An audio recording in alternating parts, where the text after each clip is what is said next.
especialista em economia, professor da Universo, doutor Edgar Leonardo. Prazer conversar com o senhor de novo aqui no nosso programa, viu?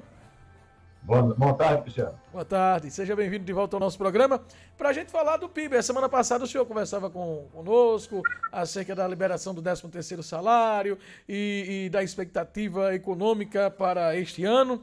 E as previsões diziam que 2021 também seria, e provavelmente está sendo um ano difícil, mas que o PIB não, no máximo chegaria ali no 0-0. E foi divulgado ontem que o PIB brasileiro cresceu 1,2%. A que se deve isso, doutor? Olha, o PIB 2021 ele tem sido apontado aí com tendências crescentes de crescimento. A gente ainda não consegue, a princípio, segundo estimativas, ultrapassar a queda de 4,1 que a gente teve. Mas essas expectativas, que já variaram em torno de 2,8, 3 pontos, já chegam acima de 4. No primeiro trimestre do ano, basicamente, a gente tem alguns elementos aí que contribuíram muito para que no começo de 2021 o PIB ficasse acima do esperado, atingindo 1,2 segundo o IBGE. Primeiro, é que, de fato, ocorreu no Brasil todo uma redução do isolamento. E essa redução do isolamento, mesmo quando aconteceu o isolamento, as pessoas estão mais habituadas a trabalhar, a comprar, a vender no isolamento, por métodos digitais, usando tecnologia. O outro ponto é o principal, ao meu ver, é a alta da commodity, porque o aumento de 5,7%, especificamente no setor do agronegócio, foi quem puxou esse PIB para crescer.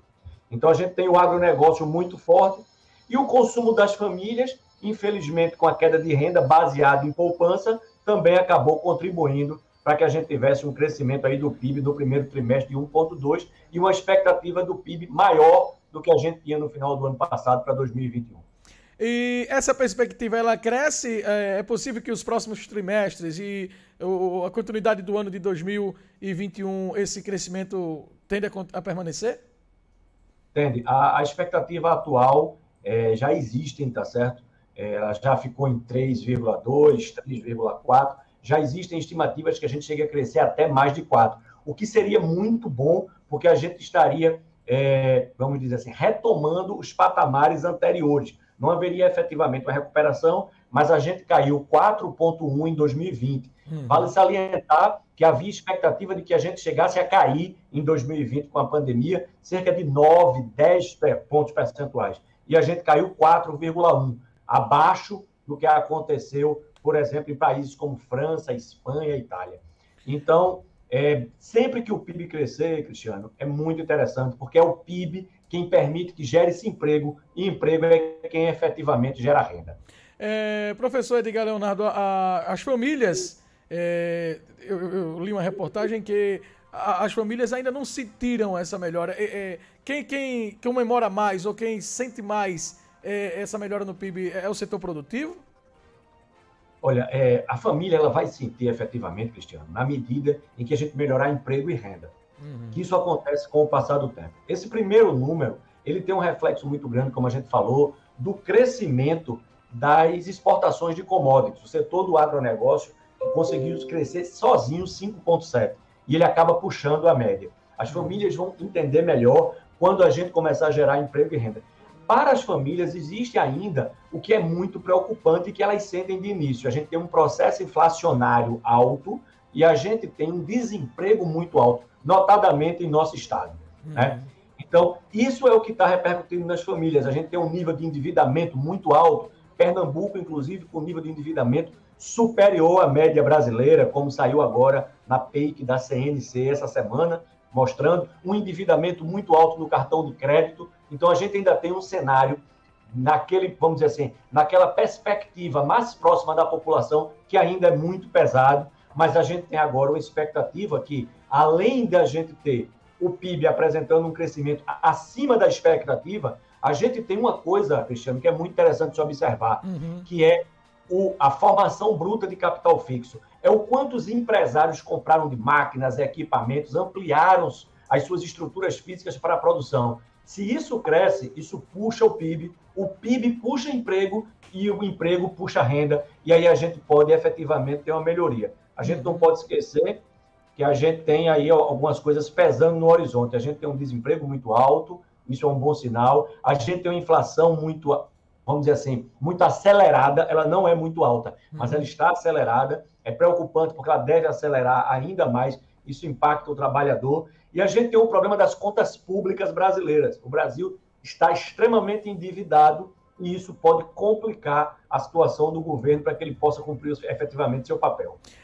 Professor Edgar Leonardo, a Ibovespa subiu 1,5 pontos e passa aí a 128 mil pontos ontem, né? Com esse anúncio.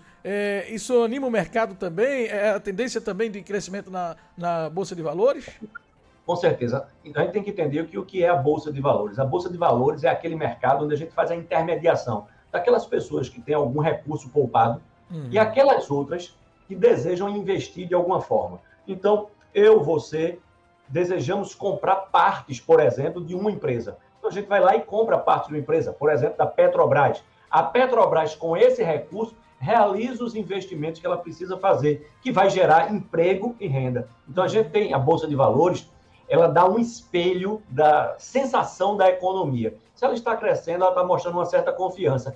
E é muito bom que ela esteja crescendo, porque ela vai captar recursos que vão ser invertidos diretamente na produção, repito, gerando emprego e gerando renda. Para finalizar, professor, o Brasil está seguindo uma tendência mundial ou países europeus, por exemplo, e outros da América não estão tendo a mesma facilidade, eu não diria facilidade a palavra certa, ou o mesmo percentual que teve o Brasil?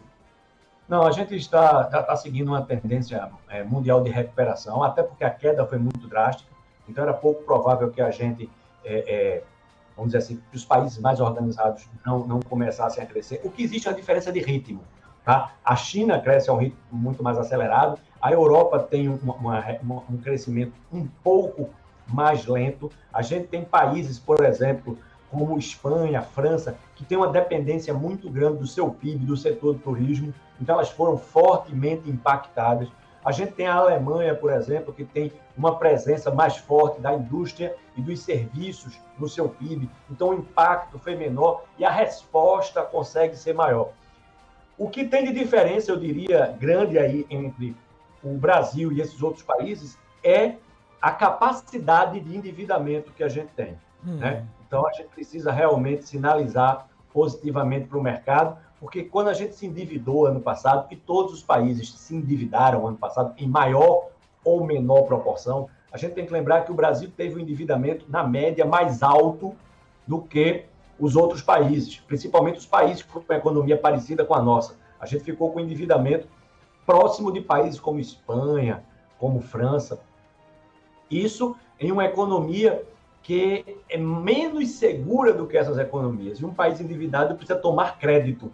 Né? Então, imagine uma pessoa que vai pedir dinheiro emprestado, mas ela já deve muito, que não tem muita confiança no mercado. É a situação do Brasil.